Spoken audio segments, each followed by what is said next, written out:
C one more thing is there, എല്ലാ ബിസിനസ്സും വളരണം എന്നില്ല. നമ്മളിപ്പോൾ ഒരാൾ ബിസിനസ് തുടങ്ങിയതിൻ്റെ പേരിൽ നിങ്ങളെ ബിസിനസ് വളർന്നേ പറ്റൂ, വളർന്നിട്ടില്ലെങ്കിൽ നിങ്ങളൊരു പരാജയമാണ് എന്നൊന്നും പറഞ്ഞാൽ അർത്ഥമില്ല. ബിസിനസ് വളരണോ വളരണ്ടേ എന്നുള്ളത് ഓരോരുത്തരുടെ ചോയ്സാണ്. അതായത് എല്ലാ ബിസിനസ്സിൻ്റെ ഒബ്ജക്റ്റീവ് ഡിഫറെൻ്റ് ആവാം. ഏത് ബിസിനസ്സാണ് വളരേണ്ടത്? വളരേണ്ട ബിസിനസ് എന്ന് പറഞ്ഞിട്ടുണ്ടെങ്കിൽ ഒരുപാട് കാലം നിലനിൽക്കണം എന്ന് ആഗ്രഹിക്കുന്ന ആൾക്കാരുടെ ബിസിനസ്സാണ് വളരേണ്ടത്.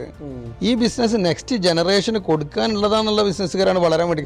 കാരണം വളരാൻ വേണ്ടിയിട്ട് നമ്മൾ ചെയ്യേണ്ട കാര്യങ്ങളും വളരണം നിർബന്ധമില്ലാത്ത ബിസിനസ്സുകളും തമ്മിൽ വളരെ വ്യത്യാസമുണ്ട്. They cannot go the same route. ഒരേ കാര്യം ചെയ്തുകൊണ്ട് ഒന്ന് ഒന്നും വളരാതിരിക്കില്ല. വളരുന്ന ബിസിനസ് സമയത്തോളം അവർ ഒരുപാട് കാര്യങ്ങൾ മറ്റുള്ളവർ ചെയ്തുകൊണ്ടേയിരിക്കണം.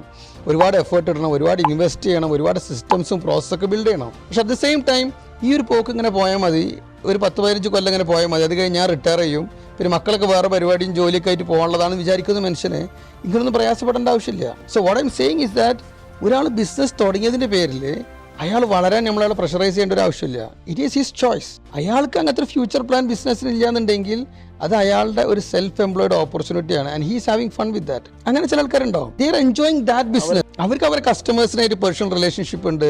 ചിലപ്പോൾ ഒരു പക്ഷേ പലപ്പോഴും അങ്ങനത്തെ ബിസിനസ്സുകൾ ചിലപ്പോൾ ഒരു പേഴ്സണൽ സ്കില്ലും കൂടി ഇൻവോൾവ് ചെയ്ത ബിസിനസ് ആവാം. ചിലപ്പോൾ എന്തെങ്കിലും ആർട്ടോ അല്ലെങ്കിൽ അയാളുടെ ഒരു കഴിവുണ്ടല്ലോ, അത് ചിലപ്പോൾ മക്കൾക്ക് ആ കഴിവ് കിട്ടണമെന്നില്ലല്ലോ. അപ്പോൾ അയാൾക്ക് ഒരിക്കലും ആ ഒരു ബിസിനസ് നെക്സ്റ്റ് ജനറേഷൻ കൊണ്ടുപോകാൻ പറ്റില്ല. So have fun when he's at it. അത്രേ ഉള്ളൂ.